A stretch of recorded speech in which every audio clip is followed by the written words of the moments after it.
नमस्कार। ऐतिहासिक नगरी ग्वालियर से आपको बहुत बहुत नमन है। मैं हूं मौसमी सिंह और आज तक के स्पेशल शो में हम लोग बैजाताल पर हैं। देखिए ये खूबसूरत बैजाताल ग्वालियर की ऐतिहासिकता का एक प्रमाण है। चारों तरफ जिस तरह से ये झील है और जब आप ग्वालियर आइए तो ऐसा लगता है कि समय जो है कि पृष्ठभूमि में हम लोग चले गए हैं। और ग्वालियर एक तरह से ऐतिहासिक धरोहर तो है ही देश के लिए, लेकिन सियासी रूप से भी इसके कई मायने रहे हैं।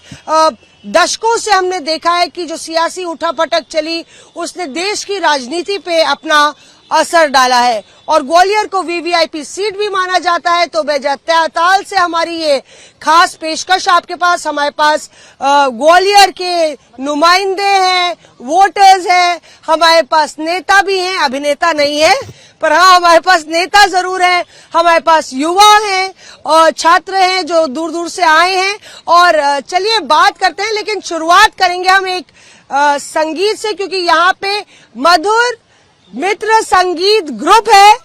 पूरी तरह से आप देखिए कि ये लोग अलग अलग क्षेत्र से हैं। कोई होम मेकर है, कोई सरकारी कर्मचारी रहा है, कोई इंजीनियर है, कोई डॉक्टर है। तो सबसे पहले शुरुआत जो है मधुर होनी चाहिए, इसलिए मधुर मित्र संगीत समूह कुछ सुना दीजिए आप लोग। जी बिल्कुल ma'am, thank you so much. हम लोगों का मधुर मित्र संगीत समूह है और हम 4-5 साल से इस क्षेत्र में क्रिया है और हम लोग एक देशभक्ति गीत सुना रहे हैं आपको। ठीक है, छोड़ो कल की बात।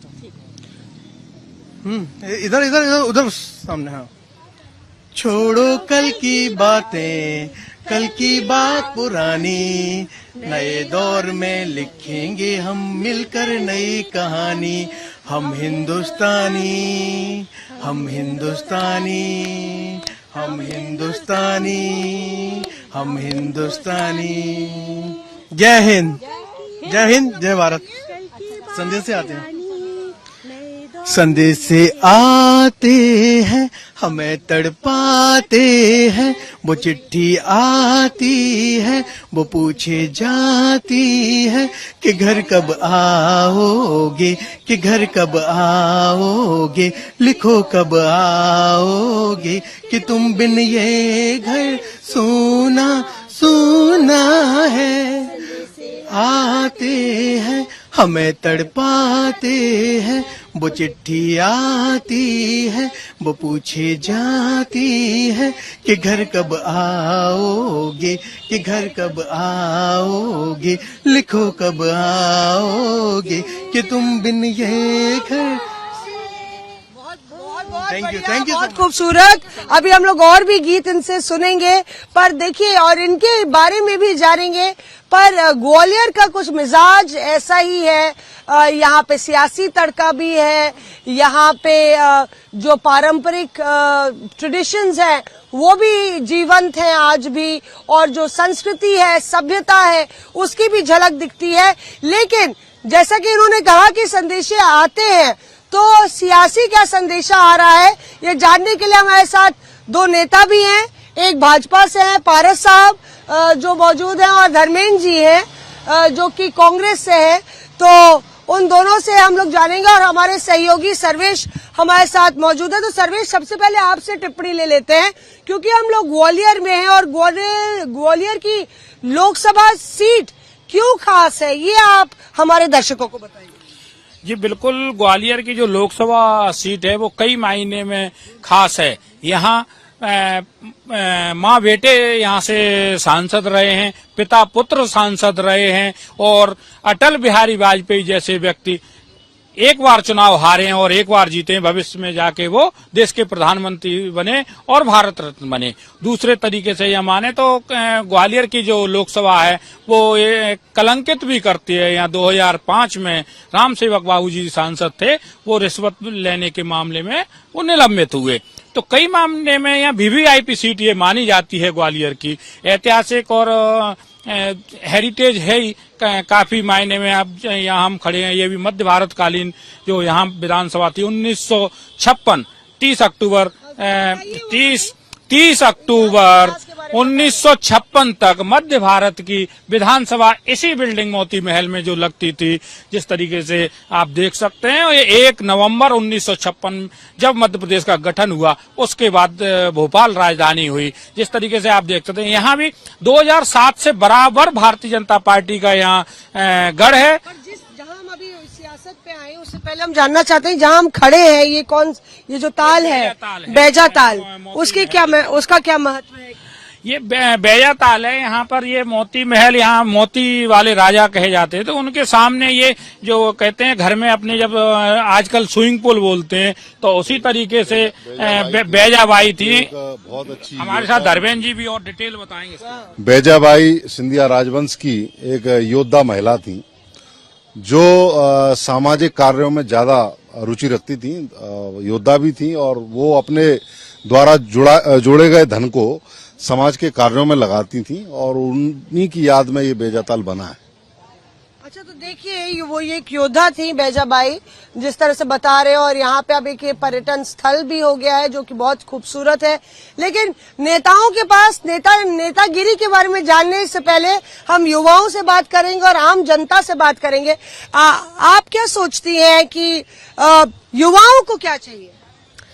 सबसे पहले युवाओं को तो आज रोजगार चाहिए। कोई भी ग्रेजुएशन डिग्री के बाद में रोजगार नहीं है हमारे देश के अंदर। ज्यादा से ज्यादा रोजगार प्रोवाइड की जाए और हर सेक्टर के अंदर फैसिलिटीज प्रोवाइड की जाए। गवर्नमेंट बहुत ज्यादा जो योजनाएं ला रही है उसको पूरी तरीके से फैसिलिटेट करी जाए जो लोकल पब्लिक है उनके लिए। और आप क्या करते हैं? I am a medical student और मैं MBBS परस्यू कर रही हूँ from government medical college Shivpuri. आपको लगता है कि शिवपुरी से आई हैं आपको लगता है रोजगार की जरूरत है? आपके कोलीग्स, फ्रेंड्स सब एम्प्लॉयमेंट को लेके चाहते हैं कि हाँ, मतलब रोजगार तो हर ही सेक्टर में जरूरत है, पर as per medical community itself रोजगार बहुत ही ज्यादा अभी। Being a medical student after graduating from a MBBS, there was no facilities for a medical students to go for a job. Like you have to practice or go for a private practice. There are no कोई seat नहीं है, मतलब कोई seat नहीं है कि आप government की जॉब कर सको। आपको प्राइवेट प्रैक्टिस की तरफ बहुत ही ज्यादा जाना पड़ता है या फिर आपको गवर्नमेंट एग्जाम्स की तरफ जाना पड़ता है। चाहता है कि नेता जितना बात करते हैं तो रोजगार का वादा करें। हाँ, रोजगार का बहुत ज्यादा सहयोग किया जाए जिससे हम आगे अपने देश का नाम भी रोशन कर सकें। आपको क्या लगता है? आप भी आम नागरिक हैं, क्या जरूरत है आम नागरिक की? पहले ये बताइए, आपको किस तरह का अपनी व्यवस्था चाहिए? व्यवस्था तो ऐसा है कि बिजली, सड़क, पानी से हम लोग आगे बढ़ चुके हैं, तो फिर असीमित संभावनाएं हो जाती हैं कि क्या क्या व्यवस्था चाहिए। उसकी एक हर आदमी की अपनी एक अलग लिस्ट होती है, अपनी एक अलग इच्छाएं होती हैं। मेरी इच्छाएं कुछ और हैं, भाई साहब की कुछ और हो सकती हैं। आपकी पेंशन की समस्या है, इनकी पेंशन की समस्या ये है कि इनको कुछ शिकायतें हैं पेंशन से। आपकी क्या समस्या है? समस्याएं बहुत सारी हैं, लेकिन उनकी कोई लिस्ट ऐसी नहीं बनाई है। रोज आप ट्रैफिक वोट डालेंगे क्योंकि 2024 के चुनाव आ रहे हैं, अगर आप वोट डालेंगे तो क्या सोच के वोट डालेंगे? मैं ग्वालियर की समस्याओं पे लेके लोकसभा का वोट डालने नहीं जाऊंगा। राष्ट्रीय परिप्रेक्ष्य में आपको आपकी समस्याओं को देखना पड़ेगा। पार्षद को चुनाव अगर आप करेंगे तब मैं ग्वालियर को देख के वोट डालूंगा, ये मेरा सोचना है। आपका यस आया वहाँ से? बस हम तो बस ये चाहते हैं कि हमारा देश हिंदू राष्ट्र बने और इसके लिए मोदी जी बेस्ट। तो बस यही चाहूंगी कि बस हिंदू राष्ट्र बने और जिस बहुत सालों से हम जो गलतियां जो हमारे जो बाकी पूर्व नेता जो कांग्रेस के थे उन्होंने बहुत गलतियां की है जो अब हम लोग को समझ में आ रहा है। जब वो चीजें सामने आ रही है, अभी तक हम लोग को समझ में नहीं आया था कि ये लोग क्या करते रहे हैं। इन्होंने बहुत ही गलतियां की है, बहुत ज्यादा गलतियां की है जो अब सुधार हो रहा है, धीरे धीरे होगा। देखिए जहाँ 65-70 साल, हाँ वो सही बात है। ये एक सेकेंड प्लीज, बीच में कोई नहीं बोलेगा, हम आपको अब मौका देंगे वरना संवाद नहीं हो पाएगा और सब लोग अपनी अपनी बात करें और निजी प्लीज पर्सनल नहीं लीजिए। तो हाँ, तो आप अपनी बात रखिए। बस यही कहना चाह रही हूँ कि कांग्रेस के हैं इसलिए ऐसा नहीं है कि उनको बुरा नहीं लगेगा, उनको बुरा लगेगा क्योंकि और मैं तो चाहती ना उनको बुरा लगे ना लगे, आपको जो बोलना है आप वो बोलिए। बस मैंने तो ये बोला है कि मैं 2024 के लिए इसलिए बीजेपी को ही वोट दूंगी क्योंकि मैं चाहती हूँ कि हमारा देश हिंदू राष्ट्र बने। देखिए, वोट किसको देना है और किसको नहीं देना वो अपनी पर्सनल चॉइस हो सकती है। करते हैं आप? मैं गवर्नमेंट सेक्टर में हूँ, बीएसएनएल में एसडीओ के पद पर कार्यरत हूँ। लेकिन पहले क्योंकि आप नहीं थे, आपकी एंट्री अभी हुई है और इस चर्चा को और ये चर्चा गरमाए सियासी रूप से, उससे पहले एक गाना सुना दीजिए क्योंकि इन लोग ने सुनाया और आराम से सुनाई है, बहुत टाइम है हमारे पास। कौन सा गा दिया? जल्दी सिखा दीजिए। हर कर्म अपना करेंगे, हर कर्म अपना करेंगे, ऐ वतन तेरे लिए दिल दिया है जान भी देंगे, ऐ वतन तेरे लिए दिल दिया है जान भी देंगे, ऐ वतन तेरे लिए।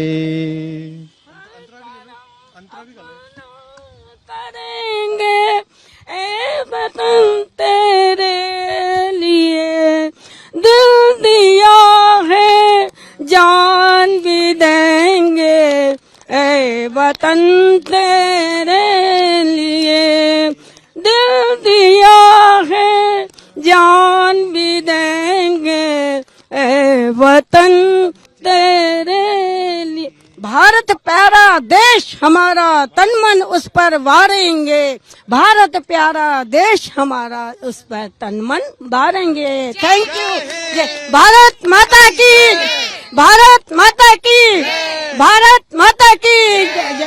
Thank you. बहुत खूबसूरत। आंटी ये बताइए कि आपने तो बहुत समय देखा, अलग अलग नेता देखे, नेता नगरी को जानती हैं, तो आप जब वोट डालने जाती है, क्योंकि 2024 के चुनाव आ रहे हैं, तो क्या सोच के डालेंगे?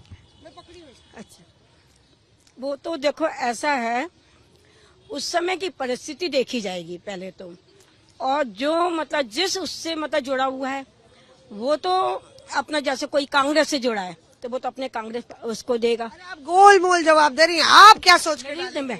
मैं तो बीजेपी की पक्की मतलब हूँ। आज जब से मैंने अपना होश संभाला है, मतलब ये समझ लीजिए 18 साल की से जब से मैंने होश संभाला है तब से मैं वोट डाल रही हूँ। इसके लिए मैं बीजेपी पक्की हूँ, चाहे कोई भी पार्टी आ जाए, कोई भी मतलब आए, मुझे उससे कोई फर्क नहीं पड़ता। मैं बीजेपी के लिए ही जी रही हूँ और जीऊंगी। संगीत मेरा एक ऐसा विषय है कि संगीत मेरी आत्मा है और मेरे भारतवासी सब अपने हैं, छोटे हों या बड़े हों, जो भी हों, वो मेरे लिए छोटे हैं प्यार के लायक हैं, जो मेरे मतलब बड़े हैं उनको मैं बहुत मतलब आदर देती हूँ। और ये मेरा मतलब सौभाग्य है कि जो आज मेरे को बोलने का मौका मिला था। आइए यही सवाल हम लोग ले लेते हैं। देखिए, जहाँ पे जो ये ग्रुप आया है, मतलब अपना गीत संगीत करने के लिए, अलग अलग सब ये कह रहे हैं कि मोदी जी ने बहुत किया है, तो आपको लगता है कि राम मंदिर हुआ, मोदी में हो गया है? वो अंकित जी के नेतृत्व में जो ग्रुप आया वो भाजपा की कार्यकर्ता है और वो उनको हम जानते हैं, लेकिन ये जो बिग पिक्चर आपको क्या दिख रही है? क्योंकि हम वंदे भारत एक्सप्रेस से भी आए और राम मंदिर जो हुआ उसको, उससे लगता है आपको कि आप एक चुनाव में जो मुकाबला था वो अब मुकाबला नहीं है, या क्या महसूस कर रहे हैं? बहुत टफ मुकाबला इस बार बीजेपी को देखने को मिलेगा। वो ठीक है, इस समय इवेंट और प्रचार प्रसार में भारतीय जनता पार्टी अपने आप को आगे खड़ा किए हुए है, उसमें आप लोगों का भी सहयोग उनको प्राप्त है। लेकिन आप जाएंगी जनता के बीच में, और आप ग्वालियर घूमी भी हैं। ग्वालियर किसी जमाने में इंदौर, जबलपुर, भोपाल से भी आगे था, इंडस्ट्रियल एरिया कहा जाता था और रोजगार के कई सारे साधन यहाँ उपलब्ध थे। आज मैं अकेले ग्वालियर की बात करूं तो जब से भारतीय जनता पार्टी की सरकार इस प्रदेश में आई और केंद्र में मोदी जी की सरकार को 10 साल हो गए, एक नई इंडस्ट्री ग्वालियर में नहीं लगी। मालनपुर सबसे बड़ा जो इंडस्ट्रियल एरिया था आज लगभग बंद होने की कगार पर है। बामौर एक इंडस्ट्रियल एरिया था, वो भी लगभग बंद होने की कगार पर है। ग्वालियर चंबल का युवा अपने आप को ठगा महसूस करता है। नए रोजगार का यहाँ कोई भी एक साधन भारतीय जनता पार्टी के मित्र यहाँ खड़े हुए हैं, वो बताएं कोई भारतीय जनता पार्टी की सरकार में अगर कोई नया उद्योग या धंधा यहाँ लगा हो। अच्छा चलिए, अच्छा हुआ मित्र ही बोला, दुश्मन नहीं बोला पारस जी आपको। तो इधर आ जाइए आप, हाँ पास में थोड़ा सा आ जाइए आप लोग सब लोग। तो पारस जी ये बताइए, जवाब दीजिए। सबसे पहले तो मौसमी जी, ग्वालियर की इस धरा पर आपका और आज तक का दोनों का स्वागत है। हमारी ये ऐतिहासिक नगरी तानसेन की नगरी है और ग्वाला ऋषि की ये धरती है। आप जिस राजनीति की परिप्रेक्ष्य की बात कर रहे हैं, उस राजनीति की परिप्रेक्ष्य में अगर मैं कहूं तो मैं यहाँ भारतीय जनता पार्टी का एक कार्यकर्ता के रूप में आपके सम्मुख हूं। तो ये एक ऐसी नगरी है कि यहाँ से हमने पूरे देश को नेतृत्व दिया है। ये अटल बिहारी वाजपेयी जी की भूमि है, ये सदैव राजमाता जी की भूमि है, ये श्री नारायण कृष्ण सेजवगल जी की भूमि है, ये कुशाभाऊ ठाकरे जी की भूमि है। और इस भूमि से निर्मित किया हुआ कार्यकर्ता पूरे देश में राज करते हैं, ऐसा हमारा मानना है। ये वर्तमान में अभी अपन देखें तो सिंधिया जी की ये भूमि है। ग्वालियर सिंधिया जी के नाम से जाना जाता है। लेट माधवराव सिंधिया जी ने भी इस शहर को पूरी दुनिया में एक पहचान दी। अभी नरेंद्र सिंह तोमर साहब हमारे नेता हैं, उनने भी पूरे देश में ग्वालियर का परचम फहराया। मैं इस दृष्टि से कह सकता हूं कि आप जिस परिप्रेक्ष्य में बात करना चाह रही हैं, ये ऐसी उर्वरा भूमि है जहां देशभक्त से लेकर देश का नेतृत्व करने वाले लोग हैं। और 22 तारीख के बाद तो मेरे ख्याल से आप लोग जो एक्सरसाइज कर रहे हैं, जितने भी चैनल वाले कर रहे हैं, आज तक भी कर रहा है, मैं आपको तो विशेष इसलिए सहयोग देता हूं कि अभी हमारे 5 राज्यों के चुनाव निपटे तो आपका एग्जिट पोल ही सबसे परफेक्ट आया, जो आप हम लोगों के साथ थे और जनता आपके साथ थी और जनता आज तक के साथ थी। और वही परिप्रेक्ष्य में आप कहना चाह रहा हूं कि लोकसभा की दृष्टि से कोई सर्वेक्षण करने की जरूरत नहीं है। परिणाम 22 तारीख को भारत की जनता ने और हर भारतीय जो दुनिया के किसी भी कोने में रहता हो उसने दे दिया। आप देखिए, दुनिया में जहां जहां भारतीय रहता हो वहां जिस तरह तक का एक नेक्स्ट लेवल का प्रोग्राम, एक राष्ट्रभक्ति का प्रोग्राम, अपने आप को देश से जोड़ने का, जो देश को जागरण करने का जो काम किया है। ये जो आप बात कह रहे हैं, यहाँ पे धर्मेंद्र जी ये बोल रहे हैं कि पब्लिसिटी की माहिर है बीजेपी, लेकिन भीतर क्या चल रहा है, जनता के मन में क्या चल रहा है, वो 24 में पता चलेगा। जनता के मन में क्या, ये तो 22 तारीख को दिख गया, पूरी दुनिया को दिख गया। मौसमी जी, आप बिल्कुल, आप माने या न माने, आप भी यही कहने वाली हैं। अपन 2-3 महीने जो एक्सरसाइज करेंगे, अप्रैल मई में हम लोग लोकसभा में जाएंगे और आप देखना मध्य प्रदेश में, मतलब पारस जी की जवान से ये लगता है कि भारतीय जनता पार्टी के नेता भी ये मानते हैं कि इन्होंने कुछ नहीं किया 10 साल में, और 20 साल में इनकी प्रदेश सरकार ने कुछ नहीं किया, केवल राम के भरोसे हैं।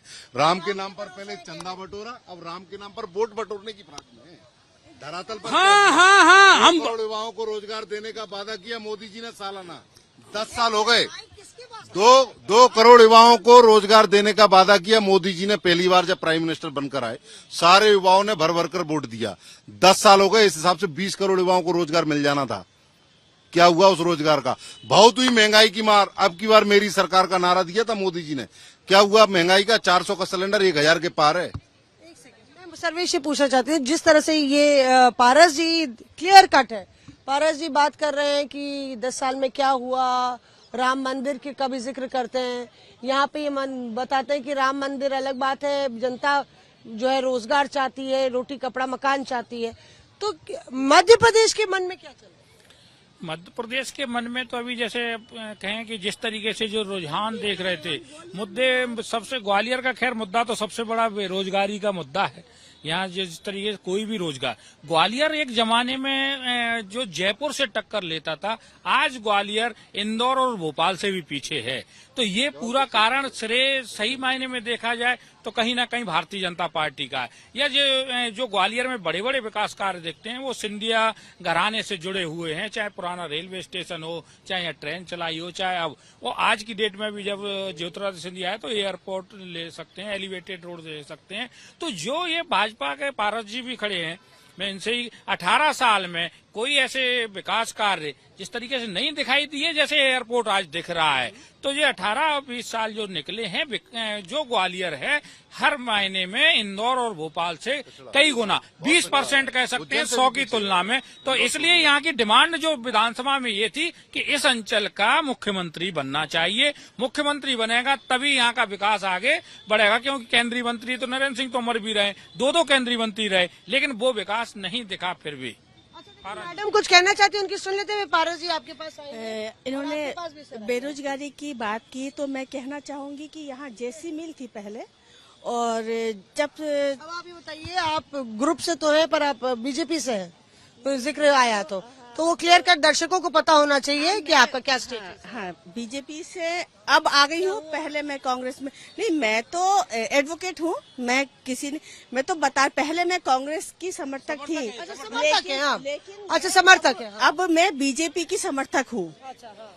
आप बोल रहे हैं बेरोजगारी की ट्रांसफर क्यों हुआ कांग्रेस से बीजेपी? दर्शकों को जानने में दिलचस्पी रहेगी। हाँ बिल्कुल, दिलचस्पी तो होनी ही चाहिए, क्योंकि 2 मिनट, क्योंकि है ना, देखिए जो हमारे मुद्दे थे, एक्चुअली मेरा तो सीधी सी ये बात है कि मैं बीजेपी की तरफ इसलिए आई हूँ क्योंकि मुझे एक हिंदू राष्ट्र ही चाहिए। बस हिंदू राष्ट्र हो जाएगा हम लोगों का, क्योंकि इतने सारे हिंदू राष्ट्र का मतलब क्या है? मतलब हिंदू राष्ट्र का मतलब समझाइए कि हिंदू राष्ट्र आपको चाहिए, तो अभी हुआ है, नहीं हुआ, या क्या है हिंदू राष्ट्र?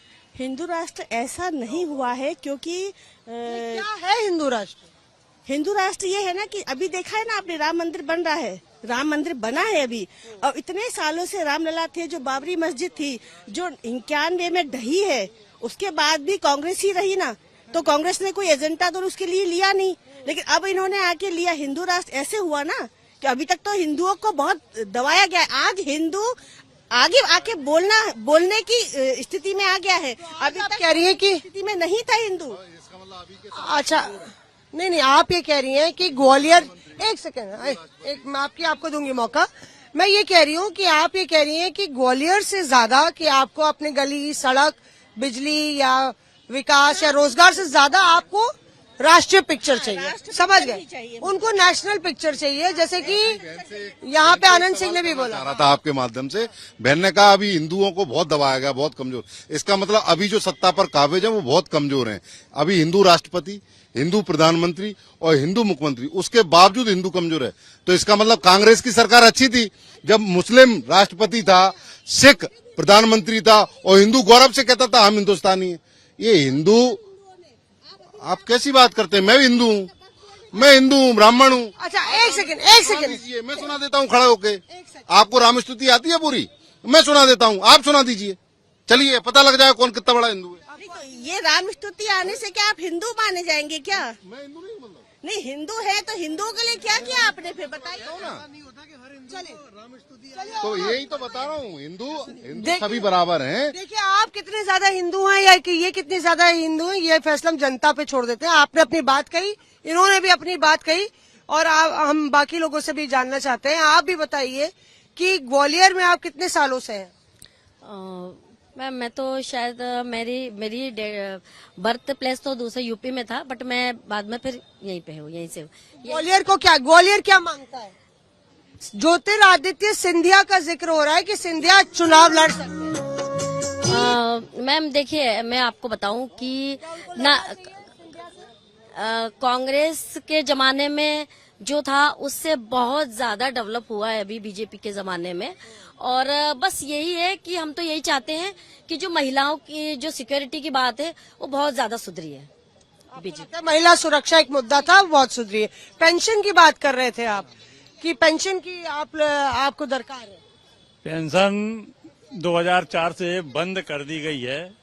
ये कर्मचारियों के लिए बहुत कुठाराघात है, जबकि अन्य राज्यों में पुरानी पेंशन जो पहले मिलती थी वो लागू कर दी गई है। लेकिन यूपी है, एमपी है, राजस्थान है, यहाँ पर भी अभी भी नई पेंशन और पुरानी पेंशन, ये इसमें भेदभाव किया गया है। अच्छा, तो आप जिस तरह से कह रहे हैं हम लोग पुरानी पेंशन है वही लागू होनी। हाँ, पुरानी पेंशन लागू होना चाहिए, क्योंकि वृद्धावस्था में पेंशन ही वृद्धों के लिए एक लाठी का काम करती है।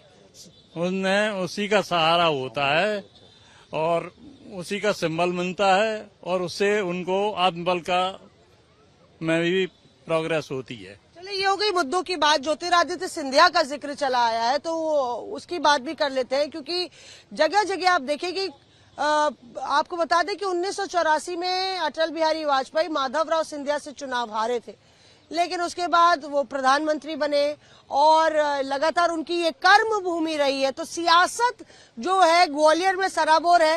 ये जो टेंशन है और ये टेंशन का संवाद है, ये भी ग्वालियर के मिजाज में है। देखिए यहाँ पे कितने जागरूक है हर एक शख्स। चंबल का पानी है तो भाई ये तो जाहिर है ये होना है। तो ये नोकझोंक चलती रहेगी। आज तक के मंच में ये नोकझोंक चलती रहनी चाहिए, क्योंकि यही देश का लोकतंत्र है और लोकतंत्र में ये वानगी है लोकतंत्र की कि आप you can agree to disagree. तो सर्वेश जी ये बताइए कि हम लोग सिंधिया पे आते हैं। ज्योतिरादित्य सिंधिया लगातार सक्रिय है यहाँ से। कांग्रेस की सरकार गिरी, बीजेपी में वो आए, ग्वालियर से कभी चुनाव नहीं लड़े हैं, तो क्या सुगबुगाहट तेज है? ये बिल्कुल ग्वालियर से ज्योतिरादित्य सिंधिया नहीं लड़े हैं चुनाव अभी तक, जबकि उनके परिवार के 19 चुनाव लोकसभा में के हुए हैं ग्वालियर में। तो 8 बार उन्हीं के परिवार के, चाहे राजमाता सिंधिया हो या माधवराव हो या यशोधरा राजे हो। तो इस बार 2019 से ही लग रहा है, जब वो कांग्रेस में थे, जब उनको शिकस्त मिली गुना और शिवपुरी से, जब से ये लग रहा था कि उनकी जैसे यहाँ सक्रियता ग्वालियर में शुरू हुई कांग्रेस के समय से ही। यहाँ उद्घाटन हो किसी भी हर प्रोग्राम में ज्योतिरादित्य सिंधिया दिखाई देते थे, जो 15 महीने कांग्रेस की सरकार रही उसमें। तो उससे अंदाजा उसके बाद जब भारतीय जनता पार्टी की सरकार आई तो उसके बाद आज दिनांक तक सबसे ज्यादा सक्रिय वो ग्वालियर में, जबकि वो पूरे संभाग में भी सक्रिय हैं। अभी भी आपने पिछले 5 दिन में वो 18 विधानसभा में होकर आए हैं, जैसा कि उन्होंने अभी बताया। तो उससे लग रहा है और इस बार ये माना जा रहा है कि भाजपा और कांग्रेस दोनों के प्रत्याशी चेंज होंगे, तो उसमें भारतीय जनता पार्टी से ज्यादातर उम्मीद ज्योतिरादित्य सिंधिया की मानी जा रही है। और 2007 से बीजेपी यहाँ पे चुनाव जीतती आई है। लगातार अशोक सिंह जो कांग्रेस के कैंडिडेट हुए वो लगातार हारते आए हैं, लेकिन लगातार यहाँ पे ग्वालियर एक वीवीआईपी सीट मानी गई, क्योंकि सिंधिया घराने का कनेक्शन हुआ, देश के प्रधानमंत्री यहाँ से थे। तो सिंधिया की छवि किस तरह से आप लोग देखते हैं? स्वच्छ छवि के व्यक्ति है अपने पिताजी की तरह, और यहाँ से अगर वो खड़े होते हैं तो रिकॉर्ड तो निश्चित है उनका बनना, रिकॉर्ड तो उनका निश्चित है बनना यहाँ से। और मुझे लगता है खड़े भी होना चाहिए। ग्वालियर की जनता के लिए उनकी इतनी जवाबदारी बनती है। बड़े महाराज के जाने के बाद से आज तक वो ग्वालियर से खड़े नहीं हुए। इस बार हम लोगों को लगता है कि वो यहाँ से खड़े होंगे, और खड़े होंगे तो निश्चित बहुत अच्छी जीत उनकी यहाँ से होगी।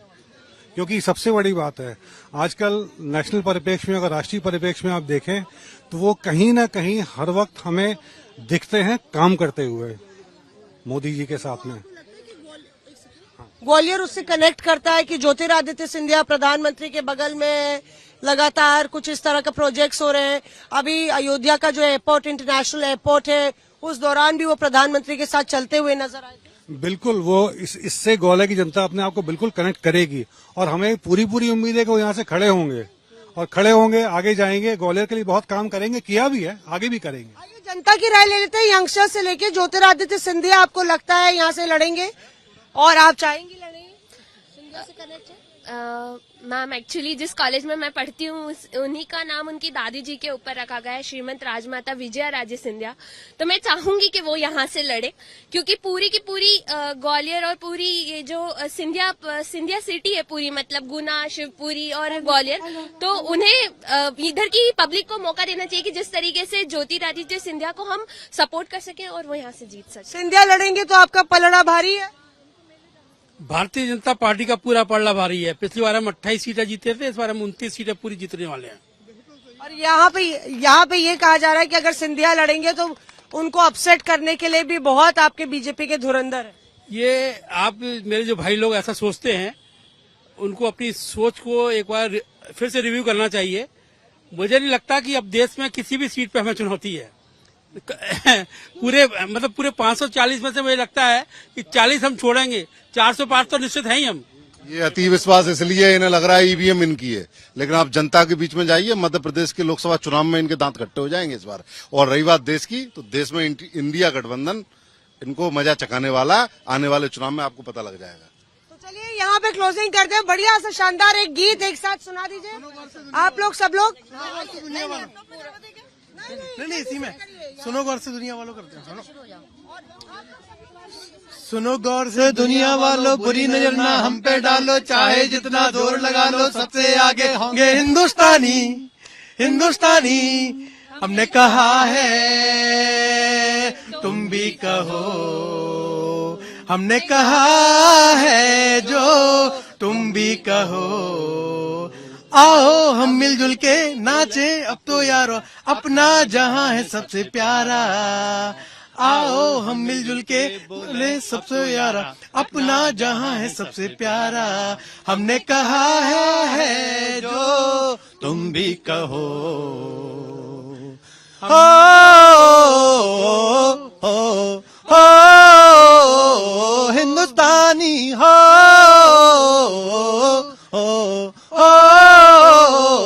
हिंदुस्तानी। जय हिंद, भारत माता की, भारत माता की, भारत माता की। बहुत बहुत जय जय श्री राम। बहुत बहुत शुक्रिया आप सबका हमारे साथ जुड़ने के लिए। आप लोग आए और इतना वक्त दिया, उसके लिए बहुत बहुत शुक्रिया। ग्वालियर से ये हमारी कवरेज थी, ग्राउंड जीरो से, जहां हम लोग लगातार हर दिन एक के बाद एक स्पेशल शो करते हैं। अलग अलग जगहों से आगरा गए थे हम, तब हमने आपको वहां का मूड बताया, और उसके बाद अब हम ग्वालियर में आपको जनता का मूड और मिजाज बता रहे थे। ऐसे हमारा सफर जारी रहेगा। आज तक की स्पेशल पेशकश में बस इतना ही। बाकी खबरों के लिए आप देखते रहिए आज तक।